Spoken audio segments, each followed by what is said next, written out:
नरेंद्र मोदी को घेरने के चक्कर में राहुल गांधी अक्सर कुछ ना कुछ कांड कर जाते हैं। और आप देखिए, जब से ऑपरेशन सिंदूर हुआ है तब से राहुल गांधी बार बार नरेंद्र मोदी को फंसाने के लिए कुछ ना कुछ तो कर ही रहे, लेकिन इसी में खुद राहुल गांधी बार बार कांड कर देते हैं। जैसे राहुल गांधी बहुत दिनों तक ये पूछने में जुटे रहे कि भारत के कितने विमान गिरे बताओ। विदेश मंत्री एस जयशंकर को इस मामले में लपेटते रहे, लेकिन अब वो जयशंकर की कोई बात नहीं कर रहे, ना ही पूछ रहे कि भारत के कितने विमान गिरे, क्योंकि राहुल गांधी का वो दाव तो फेल हो गया। उनको समझ में आ गया कि पब्लिक को पसंद नहीं आ रहा। जब वो दाव फेल हो गया तो राहुल गांधी ने नया कांड किया। इस बार वो सीज फायर को लेकर नरेंद्र सरेंडर वाली बात कहने लगे कि ट्रंप का फोन आया और नरेंद्र मोदी ने सरेंडर कर दिया। लेकिन यह दाव भी राहुल गांधी को उल्टा पड़ गया, क्योंकि सरेंडर वाली बात, जो बात राहुल गांधी नरेंद्र मोदी के लिए कह रहे हैं, उस तरह की फर्जी कहानी तो पाकिस्तान ने भी दुनिया को नहीं भेजी। पाकिस्तान तो खुद चीख चीख कर अपने सरेंडर के सबूत दे रहा है, लेकिन राहुल गांधी को तो पाकिस्तान से भी आगे निकल के भाई, वो पाकिस्तान को नहीं भारत को बता रहे हैं कि भारत ने सरेंडर किया। राहुल गांधी ने जो कहानी सुनाई, वो कहानी तो खुद को सीज फायर का फर्जी चैंपियन बताने वाले अमेरिकी राष्ट्रपति ने भी नहीं बताई। तो फिर राहुल गांधी किसके हवाले से कहानी गढ़ रहे हैं वो वही जानते हैं।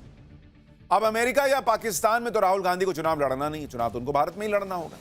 और भारत में यह हाल है कि राहुल गांधी जिस तरह की बातें ऑपरेशन सिंदूर को लेकर कर रहे हैं, उससे उनकी राजनीति के धागे बीजेपी खोलती चली जा रही है। बीजेपी ने राहुल गांधी के बयान को सेना के अपमान से जोड़ दिया है। बीजेपी ने कहा है कि जब ऑपरेशन सिंदूर की सफलता की घोषणा सेना ने की है, तो फिर राहुल गांधी सरेंडर शब्द का इस्तेमाल करके सेना का अपमान क्यों कर रहे हैं। नरेंद्र मोदी से सियासी स्कोर सेटल करने के चक्कर में राहुल गांधी ने भारत की जीत को सरेंडर में बदल दिया। मतलब ऐसी गजब की सियासत तो पाकिस्तान से लड़ी पिछली 4 लड़ाइयों तक में नहीं हुई थी। राहुल गांधी सबसे आगे निकल गए।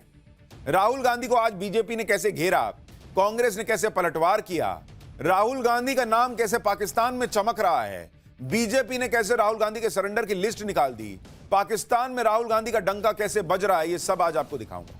लेकिन पहले देखिए कि आज कैसे राहुल गांधी के बयान पर तूफान मच गया, यानी जबरदस्त सियासी हंगामा मच गया है। और आप ये सोचिए कि जो पाकिस्तान भारत से इतनी मार खाए बैठा है, उसने इतने दिन में कभी नहीं कहा कि भारत ने सरेंडर कर दिया। पाकिस्तान नहीं कह रहा है। पाकिस्तान ने अपनी फर्जी जीत का जश्न जरूर मनाया, अपने आर्मी चीफ को फील्ड मार्शल तक जरूर बना दिया, लेकिन पाकिस्तान ने भी सीज फायर को लेकर वो बात नहीं कही जो बात राहुल गांधी अपनी राजनीति को चमकाने के चक्कर में बोल गए। ऑपरेशन सिंदूर के बाद पूरी दुनिया भारत की ताकत का लोहा मान रही, लेकिन राहुल गांधी इसे सरेंडर बताने पर आमादा हैं। आप इनका कंफ्यूजन देखिए कि एक तरफ कांग्रेस कह रही है कि जब भारत युद्ध जीत रहा है तो नरेंद्र मोदी ने सीज फायर क्यों किया। दूसरी तरफ कांग्रेस और राहुल गांधी यह भी कह रहे हैं कि भारत ने अमेरिका के दबाव में सरेंडर कर दिया। इन्हीं के इंडिया अलायंस के कुछ लोग कह रहे हैं कि जो 6 तारीख को ऑपरेशन सिंदूर में हुआ था वो तो ऑपरेशन सिंदूर फेल था। तो जब ऑपरेशन सिंदूर फेल था तो फिर आप कैसे कह रहे हो कि भारत जीत रहा था, नरेंद्र मोदी ने सरेंडर कर दिया। और जीत रहा था तो मानो कि ऑपरेशन सिंदूर बहुत शानदार हुआ। राहुल गांधी को कौन समझाए कि सरेंडर और सीज फायर में अंतर होता है बॉस। सरेंडर वो करता है जो हार रहा होता है। यहां तो पाकिस्तान चीख चीख कर बता रहा है कि उसे भारत ने कितना मारा है। राहुल गांधी की इन्हीं बेसिर पैर की बातों पर आज बीजेपी ने धागे खोल दिए। सुधांशु त्रिवेदी सामने आए और उन्होंने फिर क्या क्या कहा, आप सुनिए, फिर आपको बताऊंगा कि कांग्रेस और राहुल गांधी की इस राजनीति की कैसे और धुलाई हो रही। नया मुल्ला प्याज ज्यादा खाता है, मगर यहां गैर मुल्ला इस कदर प्याज खाने में लगा हुआ है कि उसे लग ही नहीं रहा है कि यह देश के स्वाभिमान और सेना के शौर्य और सेना का कितना भीषण अपमान कर रहा है। राहुल गांधी अक्सर पैर पर कुल्हाड़ी नहीं बल्कि कुल्हाड़ी पर पैर मारते हैं। यही काम उन्होंने नरेंद्र सरेंडर वाली बात कहकर कर दिया, क्योंकि यह बात सबको पता है कि नरेंद्र मोदी देश हित में किसी के सामने झुकने वाला कैरेक्टर नहीं है। जब पूरा अमेरिका, पूरा यूरोप, पूरी दुनिया खिलाफ थी, तब भी वो रूस से तेल ले रहे थे। S-400 खरीद रहे थे, अमेरिका नहीं रोक पाया बॉस। जब नरेंद्र मोदी तब नहीं झुके तो अब कैसे झुक जाएंगे, वो भी पाकिस्तान के सामने। जब खुद भारत 3 दिन के युद्ध में पाकिस्तान को धुआं धुआं कर चुका है, लेकिन राहुल गांधी ने जो बात कह दी उसके बचाव में कांग्रेस पार्टी और आगे बढ़कर पीएम मोदी की को कई बातें और कह रही है उनको लेकर। इस पर बीजेपी भी जबरदस्त तरीके से भिड़ गई। इस राजनीति में कांग्रेस और बीजेपी की टक्कर से कैसे चिंगारियां निकल रही हैं, देखिए जरा। जो हमारे बेचारे भक्तजन हैं, पिछले 11 साल से एक पिक्चर बना रहे थे अपने हीरो, मुकद्दर का सिकंदर। पिक्चर बन गई। पिक्चर बनने के बाद जब निकल कर आई, वो निकली नरेंद्र का सरेंडर। मुकद्दर का सिकंदर तो पता नहीं कहां गया। और नरेंद्र का सरेंडर, ये रैलियों का प्रेम चोपड़ा। हम ये पूछते हैं इनसे कि भाई रैलियों का प्रेम चोपड़ा डोनाल्ड ट्रंप के आगे क्यों रो पड़ा? क्यों नहीं जवाब देते? तो राहुल गांधी जी, आप, आपकी पार्टी और आपके खानदान के कारनामे आजाद हिंदुस्तान के कैलेंडरों में सरेंडर से भरे पड़े हैं। हमारे प्रधानमंत्री श्री नरेंद्र मोदी जी भारत मां के शेर अर्थात हमारे नरेंद्र भारत मां के मृगेंद्र हैं और आपके खानदान के सरेंडर आजाद हिंदुस्तान के कैलेंडर में भरे पड़े हैं। कांग्रेस पार्टी की एक बहुत बड़ी दिक्कत है, वो अपनी गलतियों से कभी नहीं सीखती। उनके सामने प्राइम एग्जाम्पल है कि राहुल गांधी ने चौकीदार चोर है, चौकीदार चोर है, ये नारा लगा के सोचा था कि वो नरेंद्र मोदी को जो है वो लोगों की नजर में करप्ट साबित कर दे। भाई पब्लिक ने उनको बाहर बैठा दिया, राहुल गांधी को, कि तुम बाहर बैठो, हम नहीं मानते चौकीदार चोर है। इसी तरीके से वो अडानी अंबानी करते रहे हैं पिछले कई साल से, सोचते हैं यही नैरेटिव बेचूंगा, इससे मोदी को पीछे कर दूंगा। बहुत हाथ पैर मार रहे हैं तो भी 3 चुनाव में 99 सीट पहुंच पाए। उनको समझ ही नहीं आ रहा भाई।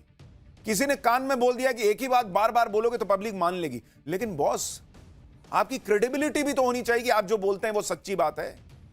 राहुल गांधी और कांग्रेस पार्टी वो क्रेडिबिलिटी खो चुके हैं। पब्लिक को भरोसा ही नहीं होता है इन पर कि ये देश हित में कुछ सोच सकते हैं। राहुल गांधी की राजनीति ऐसी है कि वो किसी की सुनते नहीं है। अगर सुनते होते तो सरेंडर वाली बात वो नहीं करते, क्योंकि खुद उनकी पार्टी में शशि थरूर और सलमान खुर्शीद जैसे नेता कह चुके हैं कि ट्रंप की मध्यस्थता वाली कोई बात ही नहीं है। ट्रंप तो कुछ भी कहते रहते। राहुल गांधी को अपने नेताओं को ही सुन लेना चाहिए, कुछ नहीं तो राहुल गांधी को सेना पर ही भरोसा कर लेना चाहिए, क्योंकि सेना ऑन रिकॉर्ड कह चुकी है कि पाकिस्तान के डीजीएमओ की तरफ से फोन आने पर सीज फायर हुआ। खुद सीडीएस जनरल अनिल चौहान कह चुके हैं कि पाकिस्तान ने 48 घंटे लड़ने का प्लान बनाया था, लेकिन 8 घंटे में उन्होंने सरेंडर कर दिया। लेकिन नहीं, राहुल गांधी को सरेंडर कर दिया भारत ने, सरेंडर कर दिया नरेंद्र मोदी ने। यही नैरेटिव बेचना है। अच्छा, मैं आपको एक चीज और दिखाता हूं, बहुत कमाल की बात है, आप जरा इसको गौर कीजिए कि किस तरह की चीजें चल रही हैं इस देश में।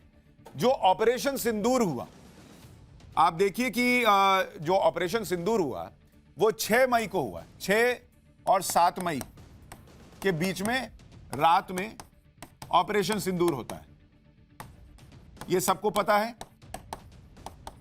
25 मिनट में भारत ने 9 आतंकी ठिकाने फोड़ दिए थे। भारत ने क्या बोला था कि भाई हम टेररिस्ट को मारने जा रहे हैं, आतंक के खिलाफ लड़ाई है, यही बोला था ना। इसके बाद भारत ने 7 तारीख को फिर लड़ाई लड़ ली हो, 8 को लड़ ली हो, ऐसा तो नहीं कर रहा था भारत। हां, वहां से पाकिस्तान ने ड्रोन भेजने शुरू किए तो भारत ने कहा अभी बहुत मारेंगे अगर यही सब तमाशा करोगे। तो भारत ने फिर ड्रोन भेज के दिखाया कि देखो हम रावलपिंडी तक ड्रोन भेज सकते हैं। पाकिस्तान फिर नहीं रुका, फिर मार खाने आया तो भारत ने फिर रिस्पॉन्ड किया। भारत मार नहीं रहा था पाकिस्तान को, भारत पाकिस्तान के साथ युद्ध नहीं लड़ रहा था। भारत पाकिस्तान को बता रहा था कि हमको यही काम करना था जिसके लिए हम घुसे थे। तुम्हारे आतंकियों को बताना था कि बहुत मारेंगे, अगली बार छोड़ेंगे नहीं। लेकिन पाकिस्तान दौड़ा दौड़ा फिर मार खाने आता था, भारत जवाब देता था। और फिर 10 मई को भारत ने सबसे तगड़ा जवाब दिया कि उनके एयरबेस उड़ा दिए और उसी शाम सीज फायर हो गए। तो भारत तो हमेशा से यही टारगेट लेके चल रहा था भाई। भारत ने कभी नहीं कहा कि हम फुल फ्लेजेड वॉर के लिए उतर गए। तो सरेंडर की बात कहां से आ रही है? सरेंडर तो वो कर रहा था पाकिस्तान जो बार बार मार खाने आ रहा था और मार खा के जा रहा था, तो वो ना सरेंडर करेगा। तुम आओगे मार खाने तो हम मार रहे थे, हम बार बार तुमको थोड़ी मारने गए थे। लेकिन नहीं, राहुल गांधी को कुछ सुनना ही नहीं है भाई। उनको तो बस साबित कर देना है कि भारत ने सरेंडर कर दिया, नरेंद्र मोदी ने सरेंडर कर दिया। जरा भी दिल में नहीं लगता कि मैं अपने देश के बारे में ऐसी बातें कर रहा हूं, मिर्च मसाला लगा के कहानियां सुना रहा हूं। और इनके लोग भी वैसे ही भाई। ये पवन खेड़ा को सुनिए क्या बोल रहे हैं वो। अचानक फोन आता है ट्रंप साहब का, जैसा भी आपने राहुल जी को सुना, और फोन आकर बोला जाता है नरेंद्र जी सरेंडर कर लीजिए। कड़क आवाज में बोला होगा, ये हमें पूरा भरोसा है। और यहां से भाई साहब जो हैं मिमियाते हुए सरेंडर कर गए। ये वहीं बैठे हुए थे, सुन रहे थे कोने में बैठ के कि फोन आया ट्रंप का। अभी तक तो अमेरिका ने यह कहा भी नहीं है कि इसको लेकर ट्रंप और नरेंद्र मोदी की बात हुई थी। जो भी बात होने की बात है वो अमेरिका के दूसरे नेताओं की बात होने की बात है, वहां के एनएसए और अपने एनएसए के बात होने की बात है। पीएम मोदी और ट्रंप की डायरेक्ट बात हुई हो कि सरेंडर कर दीजिए, सीज फायर कर दीजिए, ये कहां सुन लिए? ये पेगासस लगा के बैठे हैं क्या नरेंद्र मोदी के ऑफिस वाले फोन में? राहुल गांधी और कांग्रेस पार्टी भी अच्छी तरह जानते होंगे कि वो जो बोल रहे हैं उसका फायदा पाकिस्तान उठा रहा है। उसके बावजूद कांग्रेस के नेता इतने डेस्परेट हो गए हैं कि अजीबोगरीब बयान दे रहे हैं। राहुल गांधी का सरेंडर वाला बयान और नरेंद्र मोदी के खिलाफ कांग्रेस का यह पोस्टर दोनों पाकिस्तान की मीडिया में छाया हुआ है। आप सोचिए, पाकिस्तान में ब्रेकिंग न्यूज चल रही है राहुल गांधी की, कांग्रेस पार्टी की, जिस पाकिस्तान के लिए मुश्किल हो रहा था अपनी जनता के बीच, अपनी आवाम के बीच यह साबित करना कि भाई हम जीत गए हैं। भारत, इतने सबूत भारत ने फोड़ फोड़ के दे दिए कि कैसे ढकते वो लोग, उनके लिए कितना आसान कर दिया राहुल गांधी ने कि देखो ना, इंडिया वाला तो खुद ही कह रहा है कि नरेंद्र मोदी ने सरेंडर किया, और मोदी ने सरेंडर किया होगा इसका मतलब हम ही लोग ना जीत रहे होंगे। पाकिस्तान के नेता अब ये अपने लोगों को कहेंगे। यानी राहुल गांधी ने, कांग्रेस पार्टी ने पाकिस्तान को प्लेट में सजा के दिया है कि लो ना यार, खाओ ना, मिठाई खाओ। पाकिस्तान की मीडिया में राहुल गांधी को हीरो बनाया जा रहा है। ऐसा इसलिए क्योंकि राहुल गांधी के बयानों के दम पर पाकिस्तान अपने एजेंडे की इमारत खड़ी कर रहा है। राहुल गांधी लगातार पूछ रहे हैं कि बताओ कितने विमान गिरे भारत के, कितने रफेल गिरे, जबकि खुद पाकिस्तान यह नहीं बता पा रहा कि भारत को कितना नुकसान हुआ है। पाकिस्तान हवाई दावे कर रहा है, यहां तक कि पाकिस्तान के रक्षा मंत्री से लेकर दूसरे नेताओं के अलग अलग बयान सामने आ रहे हैं। आप सुनिए पाकिस्तान का रक्षा मंत्री क्या कह रहा है और वहीं बिलावल भुट्टो क्या बोल रहा है। दोनों को एक साथ सुनिए, आपको समझ में आ जाएगा कि पाकिस्तान कितना झूठ बोल रहा है। आप देख रहे हैं, पाकिस्तान का रक्षा मंत्री बोल रहा है कि हमने भारत के 10 विमान लॉक कर दिए थे, टारगेट लॉक कर दिए थे, हम 10 विमान गिरा सकते थे, हमने 5 गिरा। ये बिलावल भुट्टो बाहर जाके बोल रहा है कि हमने 20 विमान लॉक कर दिए थे, हमने जो है 6 गिराए। अरे पहले तय तो करो कि 10 लॉक किए थे कि 20 लॉक किए थे, 5 गिराए हो कि 6 गिराए हो। कहानी बुन रहे हो तो कम से कम कहानी तो एक बार एक साथ बैठ के बना लो कि हमको क्या कहानी बेचनी है। एक नंबर का झूठा देश है पाकिस्तान, इनके झूठ की कोई सीमा ही नहीं होती, जो मन में आए बोल देना है। लेकिन भारत में राहुल गांधी के बयानों की वजह से पाकिस्तान को अपना झूठा नैरेटिव सेट करने में मदद मिल जा रही है। इसलिए बीजेपी कह रही है कि जो बातें पाकिस्तान नहीं बोल रहा वो राहुल गांधी कर रहे हैं। सुनिए सुधांशु त्रिवेदी कैसे राहुल गांधी पर लगातार हमलावर। पहली बार राहुल गांधी जी ने ऐसा बयान दिया है जो पाकिस्तान के सेना प्रमुख ने भी नहीं बोला, पाकिस्तान के किसी आतंकी संगठन ने भी नहीं बोला, मौलाना मसूद अजहर ने भी नहीं बोला और हाफिज सईद ने भी नहीं बोला।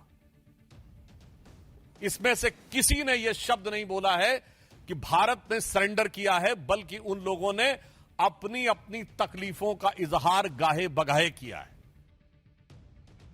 कि शहबाज शरीफ और आसिम मुनीर के इकबालिया बयान के बाद भी अगर आपको समझ में नहीं आ रहा है तो आपको क्या कहा जाए, राहुल शरीफ कहा जाए या राहुल मुनीर कहा जाए? क्योंकि आप तो मुनीर और शरीफ से भी ज्यादा बड़े पाकिस्तान के पक्ष में तकरीर देने वाले नजर आ रहे हैं। जिस तरह से राहुल गांधी नरेंद्र मोदी को घेर रहे हैं, उसमें वो नरेंद्र मोदी से लड़ते लड़ते सेना पर ही सवाल उठाने वाले काम कर रहे हैं। इसी बात पर बीजेपी राहुल गांधी को सुना रही है। बीजेपी नेता राहुल गांधी के लीडर ऑफ ऑपोजिशन की जगह लीडर ऑफ पाकिस्तान बता रहे हैं। पाकिस्तान की मीडिया में जो राहुल गांधी को लेकर छप रहा है उसका स्क्रीनशॉट डाल रहा है। बीजेपी तो यहां तक कह रही है कि कहीं राहुल गांधी चीन और पाकिस्तान के एजेंट तो नहीं है। सुनिए बीजेपी के प्रवक्ता संबित पात्रा को। जिस प्रकार के भाषा का प्रयोग राहुल गांधी कर रहे हैं, जिस प्रकार के सवाल राहुल गांधी बार बार पूछ रहे हैं, मुझे तो पूरा शक है कि कहीं ये चीन और पाकिस्तान के पेड एजेंट तो नहीं है। राहुल गांधी के बयान पर आज बीजेपी अध्यक्ष जेपी नड्डा भी भड़क गए। जेपी नड्डा ने कहा कि सेना के शौर्य और पराक्रम को सरेंडर कहकर संबोधित करना न केवल दुर्भाग्यपूर्ण है, बल्कि भारतीय सेना और राष्ट्र के साथ साथ 140 करोड़ भारतवासियों का घोर अपमान है। अगर कोई पाकिस्तानी भी ऐसा कहता तो हम उस पर हंसते, लेकिन राहुल गांधी ऐसा बोल रहे हैं, यह देशद्रोह से कम नहीं। जेपी नड्डा बीजेपी के अध्यक्ष हैं और उन्होंने कहा कि जिनकी नीतियां सरेंडर की रही हो उसे उसके आगे कुछ सूझ भी नहीं सकता। इस बयान के साथ ही बीजेपी ने कांग्रेस का इतिहास खोल डाला। सरेंडर की एक लंबी चौड़ी लिस्ट राहुल गांधी के सामने रख दी। सुनिए बीजेपी प्रवक्ता सुधांशु त्रिवेदी ने कैसे कांग्रेस के इतिहास का जिक्र करते हुए राहुल गांधी को सरेंडर का मतलब समझाया। आपको यह समझना है, सरेंडर तो याद करिए, राहुल गांधी जी केवल 2 साल पहले आप विदेश में गए थे और आपने कहा था why the defenders of democracy America and Europe are silent and not interfering in India. यह था सरेंडर। 15 जुलाई 2011 को आपने कहा it's impossible to totally control terrorism. यह था आतंक के आगे सरेंडर। 26/11 के हमले के बाद आपकी सरकार ने शर्म शेख में कहा कि कंपोजिट डायलॉग प्रभावित नहीं होगा आतंकी घटनाओं के साथ। यह था आतंक की मानसिकता के साथ सरेंडर। 1995 में नरसिम्हा राव सरकार के समय एक फोन आया और भारत ने अपना एटॉमिक एक्सप्लोजन रोक दिया। यह था सरेंडर। 1971 में 93,000 प्रिजनर ऑफ वॉर थे। 1971 में 93,000 प्रिजनर ऑफ वॉर थे। फिर भी पीओके क्यों सरेंडर कर दिया? छंब का 160 किलोमीटर का एरिया जीता हुआ क्यों सरेंडर कर दिया? 13,000 किलोमीटर पाकिस्तान के पंजाब और सिंध का जीता हुआ क्यों सरेंडर कर दिया? 54 हमारे सैनिकों को वापस नहीं लिया, उन्हें क्यों सरेंडर कर दिया? 62 में तो क्या क्या सरेंडर कर दिया। 1960 में सिंधु का 80% पानी सरेंडर कर दिया। 1948 में आपने कश्मीर का एक हिस्सा सरेंडर कर दिया। 1947 में मुस्लिम लीग के आगे 1/3 सरेंडर कर दिया। राहुल गांधी को सिर्फ बीजेपी ही नहीं सवालों के घेरे में खड़ा कर रही। राहुल गांधी को आज सेना पर अपमानजनक बयानबाजी करने के लिए फटकार भी लगी। लखनऊ हाईकोर्ट ने राहुल गांधी को सेना के अपमान के मामले में राहत देने से इनकार कर दिया। राहुल गांधी पर आरोप है कि भारत जोड़ो यात्रा के दौरान सेना पर अपमानजनक बयान दिए थे। इसी पर लखनऊ में राहुल गांधी के खिलाफ मानहानि की याचिका दाखिल की गई थी। राहुल गांधी ने लखनऊ हाईकोर्ट में मानहानि के आदेश को चुनौती दी। लखनऊ हाईकोर्ट ने राहुल गांधी को राहत देने से इनकार कर दिया। हाईकोर्ट ने कहा कि भारत का संविधान अभिव्यक्ति की आजादी देता है, लेकिन सेना के खिलाफ बयानबाजी करना अभिव्यक्ति की आजादी नहीं है। इसी के साथ हाईकोर्ट ने राहुल गांधी की याचिका को खारिज कर दिया। यानी हाईकोर्ट ने भी राहुल गांधी को लताड़ लगाई कि भाई बोलते वक्त ये तो देख लो कि सेना के लिए बोल रहे हो। बीजेपी राहुल गांधी पर फायर है तो कांग्रेस भी पीछे नहीं है। कल राहुल गांधी ने पीएम मोदी को घेरा था। आज कांग्रेस ने फिर से विदेश मंत्री पर बयानों की बंदूक तान दी। पवन खेड़ा, उन्होंने एस जयशंकर को पराजय शंकर कहकर संबोधित किया और यह भी दावा कर दिया कि जनता मोदी सरकार को सत्ता से हटाना भी जानती है। नवरत्न है आपके कैबिनेट में, क्या नाम है, पराजय शंकर। अब पराजय शंकर चुप है बहुत दिनों से। पराजय शंकर चुप इसलिए हैं कि बेचारों को बोला जाता है अभी आप जवाब दो, फिर जवाब देते हैं तो ट्रोल हो जाते हैं। ऐसा नाकारा विदेश मंत्री, भाई आप हो सकते हैं पराजय शंकर, ये देश कभी पराजित नहीं हो सकता। भले ही इसका विदेश मंत्री पराजय शंकर हो, भले ही प्रधानमंत्री कायर हो, ये देश ऐसे लोगों को फिर से बैरक में भेजना जानता है। ये लोग इसी में खुश हो जाते हैं कि जयशंकर नाम है, मैंने पराजय शंकर कर दिया। वाह वाह, क्या क्या लाइन लिखी सर आप। नरेंद्र सरेंडर लिख दिया, हा मजा आ गया, क्या लाइन लिख दी। ये सोशल मीडिया में 4 वीडियो घूम गए, झूम झूम करके राहुल गांधी की आंख से ऐसे करंट निकाल दिया, उसी में खुश हो जाते हैं। अरे खुश होने के लिए जगह भी तो देख लो, कहां खुश हो रहे हो। देश का मुद्दा है, उसमें सोशल मीडिया पे, ट्विटर पे वीडियो वायरल करके बहुत खुश हो गए। राहुल गांधी जिस तरह से सरेंडर कर रहे हैं, उससे पाकिस्तान भी बहुत खुश है। अब तो पाकिस्तान की मीडिया में यह भी कहा जा रहा है कि कांग्रेस आधा सच बोल रही है। 1962 में नेहरू ने भी चीन के सामने सरेंडर किया था। मतलब राहुल गांधी को सिर्फ बीजेपी नहीं, यहां की अदालत नहीं, पाकिस्तान के पत्रकार भी सुना रहे हैं। वहां हामिद मीर करके एक पत्रकार है, उसने कहा कि कांग्रेस नेता राहुल गांधी पाकिस्तान के सामने सरेंडर करने के लिए प्रधानमंत्री मोदी की आलोचना कर रहे हैं, लेकिन राहुल गांधी कुछ ऐतिहासिक तथ्यों को छुपा रहे हैं। कांग्रेस हमेशा से कुछ साम्राज्यवादियों को खुश करने में लगी रहती है। 1962 में चीन के खिलाफ युद्ध के समय नेहरू ने अमेरिका से मदद मांगी थी, नेहरू ने भी चीन के सामने सरेंडर कर दिया। अब बताइए, वो आपके मजे भी ले रहे हैं, आपके बयानों का मजा ले रहे हैं, भारत को घेर रहे हैं और आपकी बेइज्जती भी कर दे रहे हैं। इधर राहुल गांधी अपनी राजनीति करने में लगे हैं, उधर पीएम मोदी इन सबसे दूर अपने काम में जुटे हैं।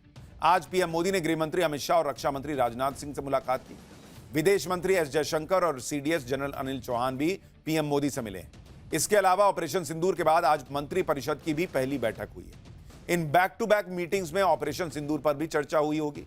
इधर पीएम मोदी को भी कोई भी बड़ी मीटिंग करते हैं, उधर पाकिस्तान में टेंशन बढ़ जाती है कि कहीं ऑपरेशन सिंदूर पार्ट 2 ना लॉन्च हो जाए। लेकिन नरेंद्र मोदी ऑपरेशन सिंदूर पार्ट 2 लॉन्च करने के पहले पाकिस्तान की और उसके इकोसिस्टम की कमर भी तोड़ते जा रहे हैं। मोदी का ऐसा खौफ कि आतंकी मसूद अजहर खून के आंसू रोता पकड़ा गया। आईएमएफ, वर्ल्ड बैंक, यूएन, आतंकिस्तान, पाकिस्तान को भर भर के पैसा देने वाले कैसे रंगे हाथ पकड़े गए, अब आपको इसके बारे में बताता हूं। इधर भारत में ऑपरेशन सिंदूर को लेकर अभी भी पॉलिटिक्स चल रही है। विपक्ष नरेंद्र मोदी के खिलाफ माहौल बनाने में कोई कसर नहीं छोड़ रहा। उधर पाकिस्तान में नरेंद्र मोदी का ऐसा खौफ चल रहा है कि आतंकियों की मातम ही खत्म नहीं हो रहा। जो आतंकवादी मसूद अजहर ऑपरेशन सिंदूर के बाद नरेंद्र मोदी से मौत की भीख मांग रहा था, उसके आंसू अभी भी नहीं थमे। और ऐसा इसलिए है क्योंकि जो आतंकवादी पाकिस्तान के अंदर बैठकर खुद को सेफ समझ रहे थे, उन आतंकवादियों की नरेंद्र मोदी सरकार ने पाकिस्तान के अंदर ही कब्र खोद दी। अब पाकिस्तान से उन कब्रों की तस्वीरें आ गई। इन कब्रों में कौन कौन से आतंकी दफन है, यह भी आज आपको बताऊंगा। लेकिन आप यह भी देखिए कि नरेंद्र मोदी ने पहले पाकिस्तान को एयर स्ट्राइक से ठोका और अब कूटनीतिक स्ट्राइक से ठोक रहे हैं, जिसका असर यह हो रहा है कि अब एक और मुस्लिम देश मलेशिया ने कैसे पाकिस्तान को चमका दिया, आज आपको जानना चाहिए। संयुक्त राष्ट्र में नरेंद्र मोदी के खिलाफ पाकिस्तान के मुस्लिम एजेंडे की एक मुस्लिम पत्रकार ने ही हवा निकाल दी और यूएन के मंच पर पाकिस्तान ने कबूल कर लिया कि वो भारत से कश्मीर की लड़ाई हार चुका है। ऑपरेशन सिंदूर में पिटने के बाद अब पाकिस्तान की ग्लोबल धुलाई चल रही है, जिसके बारे में आगे आपको बताऊंगा। लेकिन आपको यह भी पता होना चाहिए कि वो कौन है जो आतंकवाद के स्पॉन्सर पाकिस्तान को भर भर के पैसा देते, रंगे हाथ पकड़े गए। ये सब जानो बताऊंगा, पहले इसकी एक झलक देखिए। प्रधानमंत्री नरेंद्र मोदी ने कोई ऐसा फ्रंट छोड़ा नहीं जहां से पाकिस्तान की धुलाई ना हो रही। पाकिस्तान के आतंकियों का हाल तो यह हो गया है कि पहले ऑपरेशन सिंदूर से पीएम मोदी ने इन्हें निपटाया, फिर अज्ञात हमलावर का खौफ इन्हें डरा रहा है। इस वक्त पाकिस्तान में आतंकियों की कब्रें ही कब्र खुद रही है। पाकिस्तान से आतंकियों की कब्र की एक एक तस्वीर आ रही है। तस्वीर में 21 कब्र नजर आ रही है। इस तस्वीर में ये कब्रें बहावलपुर में जैश के हेडक्वार्टर पर भारतीय हमले में मारे गए आतंकवादियों की है। इन्हीं कब्रों में जैश सरगना मसूद अजहर के 14 फैमिली मेंबर्स की भी कब्र है। मसूद अजहर ने खुद रोते हुए बताया था कि भारत के हमले में उसके कई करीबी रिश्तेदार मारे गए। इन कब्रों पर दफनाए गए आतंकियों की मौत का दिन भी दर्ज है। कब्रों की इस तस्वीर में काफी खाली जमीन भी दिख रही है। क्या पता ये खाली जमीन मसूद अजहर के लिए छोड़ी गई हो कि भाई तुम भी किसी दिन मरोगे, ठोक ही दिए जाओगे तो यहीं आ जाना, परिवार के साथ ही सोना। भाई एक ना एक दिन कोई आके या तो निपटा देगा या किसी भारत के हमले में ये मारा जाएगा, तो उसके कब्र के लिए शायद जगह छोड़ दी गई। अभी से मसूद अजहर के बाकी बचे लोग उसकी कब्र का इंतजाम कर रहे हैं, ऐसा लग रहा है। मसूद अजहर के परिवार की कब्रें आपने देख ली, अब खुद मसूद अजहर को सुन लीजिए। बहुत दिनों बाद फिर से मसूद अजहर का एक ऑडियो सामने आया है। कैसे ऑपरेशन सिंदूर के बाद आतंकी सरगना मसूद अजहर अब भी मातम में है। यह ऑडियो मसूद अजहर का वायरल ऑडियो बताया जा रहा है। दावा किया जा रहा है कि यह मसूद अजहर की ही आवाज है। मसूद अजहर जैसे इंटरनेशनल आतंकवादी भी अब पाकिस्तान में खुद को सेफ महसूस नहीं कर रहे। यह नरेंद्र मोदी के नए भारत की ताकत है, जिसने पाकिस्तान के आतंकियों को अंदर तक हिलाकर रख दिया। पाकिस्तान की एक मुसीबत यह भी है कि इन आतंकियों को जिस धर्म के नाम पर तैयार करता है वो उस धर्म का कोई भी देश आज की डेट में उसके साथ खड़ा नहीं। इस्लामिक देशों में पाकिस्तान की सारी कूटनीति नरेंद्र मोदी ने फेल कर दी। पाकिस्तान ने मलेशिया में भारतीय सांसदों के डेलीगेशन के कार्यक्रम रोकने की कोशिश की।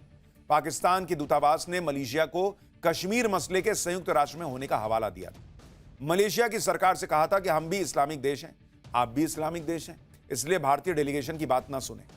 पाकिस्तान ने मुस्लिम ब्रदरहुड की दुहाई देकर कहा था कि मलेशिया में भारतीय डेलीगेशन के सभी कार्यक्रम आप रद्द कर दीजिए।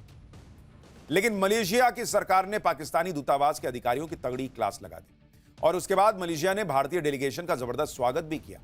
जेडीयू सांसद संजय झा के नेतृत्व में भारतीय डेलीगेशन ने ऑपरेशन सिंदूर की सक्सेस के बारे में मलेशिया के संसदीय दल को ब्रीफ किया था, जिसके बाद मलेशिया ने पहलगाम में 26 निर्दोष लोगों की हत्या की निंदा की और भारत के ऑपरेशन सिंदूर का समर्थन किया। यह नरेंद्र मोदी की कूटनीतिक जीत है और अंतर्राष्ट्रीय स्तर पर भारत की मजबूत होती छवि का सबूत है। भारत की नकल करते हुए पाकिस्तान ने भी अपने झूठे और मनगढ़ंत नैरेटिव को फैलाने के लिए कई देशों में अपने डेलीगेशन भेजे। ऐसा ही एक डेलीगेशन लेकर बिलावल भुट्टो भी अमेरिका पहुंचा हुआ है। जहां वो संयुक्त राष्ट्र में भी गुहार लगाने पहुंच गया। महासचिव जो संयुक्त राष्ट्र के हैं एंटोनियो गुटेरेस और अलग अलग सभाओं के अध्यक्षों से मुलाकात उसने कर ली। भारत के खिलाफ माहौल बनाने में अपनी पूरी जान भी लगा दी, लेकिन संयुक्त राष्ट्र ने भी पाकिस्तान को ठेंगा दिखा दिया। कश्मीर, आतंकवाद, सिंधु जल संधि, किसी भी मुद्दे पर पाकिस्तान को संयुक्त राष्ट्र से कोई आश्वासन तक नहीं मिला।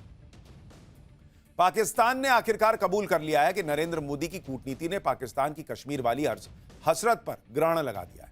संयुक्त राष्ट्र हेडक्वार्टर में बिलावल भुट्टो ने कश्मीर पर एक बड़ा कबूलनामा किया। बिलावल भुट्टो ने कहा कि कश्मीर को लेकर पाकिस्तान के सारे अंतर्राष्ट्रीय प्रयास विफल हो रहे हैं। संयुक्त राष्ट्र और अन्य वैश्विक मंचों पर पाकिस्तान को कश्मीर के मामले में अब भी गंभीर बाधाओं का सामना करना पड़ रहा है। कश्मीर मुद्दे पर भारत के खिलाफ पाकिस्तान को दुनिया में कहीं से भी मदद नहीं मिल रही। यानी पाकिस्तान खुद बता रहा है कि वो कश्मीर के मुद्दे पर उसके साथ कोई नहीं खड़ा है, कोई उसकी बात सुनने को तैयार नहीं है। भारत के खिलाफ फर्जी नैरेटिव सेट करने में पाकिस्तान हालांकि किसी भी हद तक जा सकता है। बिलावल भुट्टो ने भी पूरा जोर लगा लिया कि पाकिस्तान को कश्मीर के मुद्दे पर संयुक्त राष्ट्र का साथ मिल जाए। बिलावल भुट्टो ने वहां कहा कि पहलगाम आतंकी हमले के बाद भारत में मुसलमानों को शैतान बताया जा रहा है। भारत में आतंकवादी शब्द का इस्तेमाल मुस्लिम अल्पसंख्यकों की भावनाओं को भड़काने के लिए किया जाता है। बिलावल भुट्टो ने कहा कि आतंकवादी बताकर सभी कश्मीरियों को बदनाम किया जाता है और मोदी सरकार की नीतियां कश्मीर विरोधी हैं। आप सोचिए, वहां मुस्लिम पत्रकार ने इस बिलावल भुट्टो की जो है वो हालत खराब कर दी। उसने कहा कि आप कह रहे हो भारत में मुसलमानों को आतंकवादी बताया जा रहा है, और मुझे जहां तक याद है ऑपरेशन सिंदूर की जो प्रेस ब्रीफिंग हो रही थी उसमें तो मुस्लिम अधिकारी आई थी। इतना सा मुंह हो गया बिलावल भुट्टो का। पाकिस्तान में आतंकवादी खुलेआम घूम रहे हैं, भारत के खिलाफ जहर उगल रहे हैं। इनमें ऐसे भी कई आतंकवादी हैं जिन्हें संयुक्त राष्ट्र सुरक्षा परिषद ने ग्लोबल टेररिस्ट की लिस्ट में डाला हुआ है।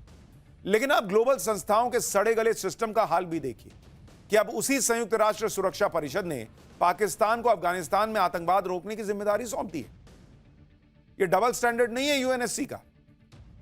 यूएनएससी ने पाकिस्तान को तालिबान प्रतिबंध समिति का अध्यक्ष नियुक्त कर दिया है। यह समिति तालिबानी आतंकी संगठनों और आतंकवादियों को ब्लैकलिस्ट करने, उनकी आर्थिक संपत्ति फ्रीज करने पर प्रतिबंध लगाने जैसे फैसले लेती है। अब इस समिति का अध्यक्ष बनकर पाकिस्तान तालिबान की आतंकवादी गतिविधियों के खिलाफ सिफारिशें देगा।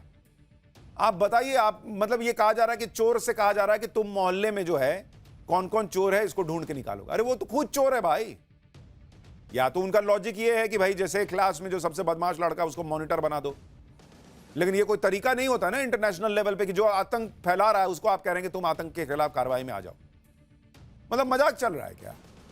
पाकिस्तान को आतंकवाद का गढ़ बताया जा रहा है और उसे आतंकवाद रोकने वाली कमेटी का हेड बनाया जा रहा है। टेरर फंडिंग बंद करने के लिए पाकिस्तान पर दबाव भी बनाया जा रहा है और उसे जमकर पैसा भी दिया जा रहा है। अब एशियन डेवलपमेंट बैंक यानी एडीबी ने पाकिस्तान को 6,900 करोड़ रुपए के बेल आउट पैकेज को मंजूरी दे दी है। इससे पहले आईएमएफ ने भी 60,000 करोड़ रुपए का बेल आउट पैकेज जारी करने की बात कही थी, जिसमें से आईएमएफ 2 किश्तों में पाकिस्तान को 17,000 करोड़ रुपए दे भी चुका है। भाई वो मरा जा रहा है, आतंकवाद फैला फैला के अपने देश को बर्बाद कर रहा है और दुनिया उसको पैसा देगी कि तुम देश चलाओ। और ये भारत लगातार दुनिया को बता रहा है कि इसको किसको पैसा दे रहे हो यार तुम लोग, ये लायक नहीं है उसके, ये आतंकवाद में खर्चा करेगा। पूरी दुनिया जानती है कि इन पैसों का इस्तेमाल पाकिस्तान अपने देश के विकास के बजाय आतंकवाद के लिए करता है। अफगानिस्तान के अपदस्थ उपराष्ट्रपति अमरुल्लाह साले ने भी सवाल उठा दिया कि ऐसा क्यों है कि जब भी पाकिस्तान युद्ध के मूड में आता है विश्व बैंक, आईएमएफ और एशियन डेवलपमेंट बैंक ऋण और अनुदान पर प्रतिबंधों में ढील दे देता है। दुनिया को दिख रहा है भाई कि बड़े बड़े संस्थान क्या कर रहे हैं, और ये लोग इस तरह से आतंकवाद को पालते हैं। किसी दिन 9/11 होता है ना, तो वो ये नहीं देखता कि अंदर आईएमएफ का अधिकारी बैठा हुआ है या वर्ल्ड बैंक का, सब फट जाते हैं। पाकिस्तान पूरी दुनिया में आतंकवाद पर सफाई दे रहा है, कह रहा है कि पहलगाम टेरर अटैक में किसी पाकिस्तानी की भूमिका ही नहीं है।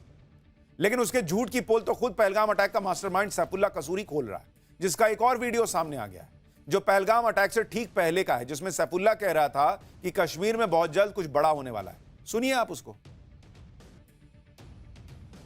यही सब तमाशा ये लोग करते रहते हैं, लेकिन इनका हर तमाशा धीरे धीरे खत्म होगा। और इसलिए पाठशाला में अगली क्लास जिसमें आपको बताता हूं कि कैसे भारत ने ऑपरेशन जासूस लॉन्च किया हुआ है। पाकिस्तान को खबरें पहुंचाने वाला ज्योति से भी बड़ा जासूस पकड़ा गया है क्या, आज उसके बारे में आपको बताता हूं। ऑपरेशन सिंदूर में पाकिस्तान की गोद में पल रहे आतंकियों और पाकिस्तानी सेना का इंफ्रास्ट्रक्चर मिट्टी में मिलाने के बाद से देश के अंदर छुपे हुए गद्दारों की सफाई का अभियान भी तेज हो गया। ये वो लोग हैं जिन पर भारत में रहकर पाकिस्तान के लिए जासूसी करने का आरोप है। एक्शन शुरू हुआ तो ऐसा लग रहा है जैसे भारत में पाकिस्तान के लिए जासूसी करने वालों की पूरी फौज मौजूद हो। और पाकिस्तान के लिए जासूसी करने वाले इस सिंडिकेट का खुलासा हुआ एक सोशल मीडिया इन्फ्लुएंसर ज्योति मल्होत्रा की गिरफ्तारी के बाद।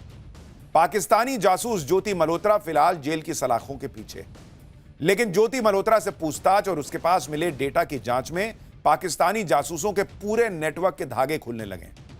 पंजाब के रोपड़ से पाकिस्तान के लिए जासूसी करने के आरोप में एक और यूट्यूबर को गिरफ्तार किया गया है।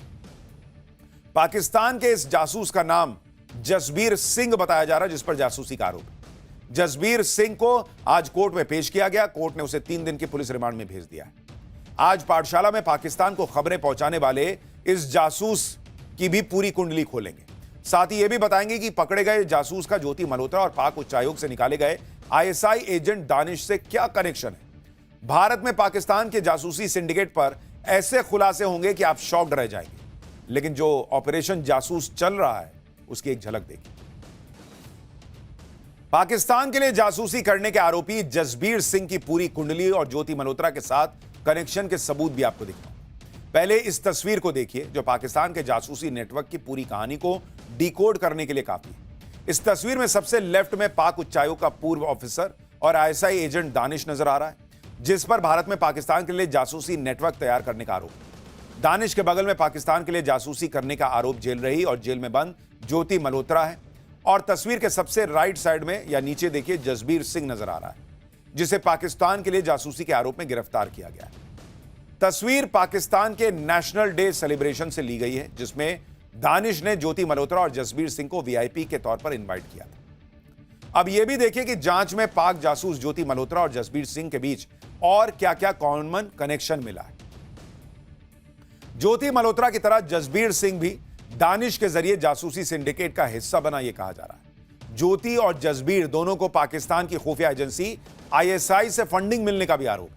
जिस तरह दानिश ने पाकिस्तान में ज्योति की मुलाकात पीआईओ यानी पाकिस्तानी खुफिया अधिकारियों से करवाई, उसी तरह जसबीर सिंह भी पाक खुफिया अधिकारियों से मुलाकात कर चुका है।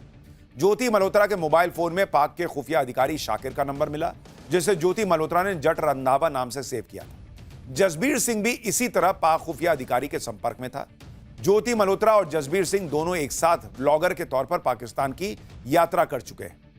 शुरुआती जांच में पता चला है कि ज्योति मल्होत्रा की गिरफ्तारी के बाद से जसबीर सिंह ने खुद को बचाने के लिए पैंतरेबाजी शुरू कर दी थी। उसने पाकिस्तान की एजेंसियों के साथ हुए सभी कम्युनिकेशंस को मिटाने की कोशिश की, लेकिन इसके बावजूद जांच एजेंसियां जसबीर तक पहुंच गई और उससे पूछताछ में पाकिस्तान के जासूसी नेटवर्क के कई और राज खुलने की उम्मीद है। यह भी समझना जरूरी है कि आखिर जांच एजेंसियां पाकिस्तान के जासूसी का आरोप झेल रहे जसबीर सिंह तक पहुंची कैसे। दरअसल ज्योति मल्होत्रा की गिरफ्तारी के बाद से ही जसबीर सिंह जांच एजेंसियों के रडार पर आ चुका था। सूत्रों के मुताबिक ज्योति मल्होत्रा से पूछताछ के दौरान जसबीर का नाम सामने आया। शुरुआती जांच में पुलिस को जसबीर सिंह के इलेक्ट्रॉनिक गैजेट्स में 150 पाकिस्तानी नंबर मिले, जिनमें कई नंबर पाकिस्तान के पीआईओ यानी पाकिस्तान इंटेलिजेंस ऑपरेटिव के। जांच एजेंसियों ने जसबीर सिंह के मोबाइल फोन और लैपटॉप को फॉरेंसिक जांच के लिए भेज दिया है, ताकि डिलीट किए गए डेटा को रिकवर किया जा सके। सुनिए जसबीर सिंह की गिरफ्तारी पर उसके वकील ने क्या कहा। एफआईआर के मुताबिक सर जो प्राइमरीली 3 एलिगेशन सर इसके खिलाफ लगाए हैं उन्होंने। पहला एलिगेशन है कि इसको इंटरनेशनल फंडिंग होती थी, दूसरा एलिगेशन है कि इसके आईएसआई के साथ लिंक हैं, और तीसरा एलिगेशन ये है कि इसके पास कुछ सेंसिटिव डाटा है जो इन्होंने रिट्रीव करना है। पाक उच्चायोग के अधिकारी दानिश की मेहरबानी से जसबीर सिंह भी ज्योति मल्होत्रा की तरह बार बार पाकिस्तान यात्रा कर चुका था। जसबीर सिंह 2020, 2021 और 2024 में पाकिस्तान जा चुका है। जसबीर सिंह का भी ज्योति मल्होत्रा की तरह यूट्यूब चैनल है, जान महल नाम से यह चैनल चल रहा है और इस चैनल पर 10 लाख से ज्यादा सब्सक्राइबर्स भी। जसबीर के यूट्यूब चैनल पर जो वीडियो अपलोड किए गए हैं उनमें एक चीज सबसे कॉमन थी, वो थी ज्योति। जसबीर का ऐसा कोई वीडियो नहीं है जो उसने पाकिस्तान में शूट किया हो और उसमें पाकिस्तान के लिए जासूसी करने का आरोप झेल रही ज्योति मल्होत्रा न दिखती। हर वीडियो में ज्योति मल्होत्रा किसी न किसी फ्रेम में नजर आ रही है। ज्योति मल्होत्रा और जसबीर सिंह की लाहौर ट्रिप का यह वीडियो देखिए। सवाल यह भी उठता है कि पाकिस्तान के लिए जासूसी करने का आरोप ज्योति मल्होत्रा और जसबीर दोनों पे लगा, लेकिन इनके बीच दोस्ती कैसे बढ़ी? यह कहानी भी भारत में पाकिस्तान के लिए जासूसी नेटवर्क तैयार करने वाले पाकिस्तानी हाई कमीशन से शुरू हुई, जहां पाकिस्तान नेशनल डे पर दानिश ने दोनों को बुलाया था और दोनों के बीच पहली मुलाकात हुई। ज्योति मल्होत्रा और जसबीर सिंह की पहली मुलाकात का भी वीडियो देखिए। अब यह भी देखिए कि पाकिस्तान के लिए ज्योति मल्होत्रा और जसबीर सिंह कितने बड़े एसेट बन चुके थे, यह आरोप लग रहा है। जसबीर सिंह का यह वीडियो देखिए जिसमें वो पाकिस्तानी पुलिस के जवानों के गले मिलता नजर आ रहा है, जबकि भारत के जाने वाले लोग पाकिस्तान में पुलिस और सेना के लोगों के पास तक नहीं फटक पाते। यही नहीं, जसबीर सिंह को पाकिस्तान में सिक्योरिटी भी मिलती थी कहा जा रहा है, ठीक उसी तरह जैसे ज्योति मल्होत्रा को मिला करती थी, जिसका एक वीडियो हमने पाठशाला में दिखाया भी था, जिसमें ज्योति मल्होत्रा के आसपास 6 हथियारबंद सिक्योरिटी वाले दिख रहे थे पाकिस्तान में। ज्योति के पास खड़े 6 गार्ड्स के हाथ में AK-47 थी। इस तरह से ज्योति मल्होत्रा चलती थी और कहा जा रहा है कि इसी तरीके से ज्योति को जिस तरह से सिक्योरिटी मिली हुई थी उसी तरीके से दूसरों को भी मिली हुई थी, जसबीर को भी। आप खुद सोचिए कि ज्योति मल्होत्रा हो या जसबीर सिंह, ये दोनों कोई बहुत बड़ी सेलिब्रिटी तो है नहीं, दोनों सिर्फ नॉर्मल व्लॉगर हैं। भारत में ही इनको बहुत लोग नहीं जानते होंगे तो पाकिस्तान में कितने जानते होंगे? ऐसे में सवाल उठता है कि पाकिस्तान ऐसे लोगों को उनकी हर ट्रिप में इतनी सिक्योरिटी किस बात की दे रहा था? उन पर यह मेहरबानी क्या जासूसी करने के लिए जो है वो बरसाई जा रही थी? क्योंकि जांच में यह पता चला है कि अपने पाले हुए जासूसों के लिए पाकिस्तान में रहने और घूमने का पूरा इंतजाम पाकिस्तानी हाई कमीशन का अफसर दानिश ही करता था। पहलगाम आतंकी हमले का बदला लेने के बाद अब मोदी सरकार घर के भेदियों की तलाशी तेजी से कर रही है। देश के अलग अलग राज्यों से पाकिस्तान के लिए जासूसी करने वाले गद्दार पकड़े जा रहे हैं। अकेले पंजाब से एक महीने में 9 लोगों को पाकिस्तान के लिए जासूसी करने के आरोप में गिरफ्तार किया जा चुका है। आज रोपड़ में social media influencer Jasbir Singh को गिरफ्तार किया गया। कल पंजाब के तरन तारन से पाकिस्तान के लिए जासूसी करने के आरोप में गगनदीप सिंह को पकड़ा गया था। पंजाब और हरियाणा ही नहीं, दूसरे राज्यों में पाकिस्तान के जासूसी नेटवर्क पर स्ट्राइक जारी है। राजस्थान में जांच एजेंसियों ने पाकिस्तान के लिए जासूसी करने के आरोप में सरकारी कर्मचारी शकूर खान को गिरफ्तार किया। शकूर खान राजस्थान सरकार में पूर्व मंत्री और कांग्रेस नेता साले मोहम्मद का पीए रह चुका है। पूछताछ में पता चला है कि शकूर खान भी ज्योति मल्होत्रा की तरह दानिश के संपर्क में था। जांच में यह भी पता चला है कि शकूर खान ISI से जुड़े 13 लोगों के संपर्क में था और उन्हें सेना के मूवमेंट से जुड़ी जानकारी भेजता था। शकूर खान को जैसलमेर में क्लर्क रहते हुए बिना जानकारी दिए पाकिस्तान की यात्रा करने से जुड़े मामले में हिरासत में लिया गया था और उससे पूछताछ में जासूसी कांड का खुलासा हो गया। अब आपको बताता हूं कि आखिर शकूर खान कैसे जांच एजेंसियों के शिकंजे में फंसा। दरअसल जयपुर के एक शख्स का iPhone 13 चोरी हुआ। फोन ट्रैकिंग के दौरान पता चला कि इस फोन में लगे सिम से पाकिस्तान के नंबर पर बात हो रही थी। जांच में यह भी पता चला कि चोरी हुए आईफोन से दानिश मोहम्मद, हाजी वली दरेश को कॉल की गई थी। चोरी का यह फोन पाक जासूस शकूर खान के पास से बरामद किया गया।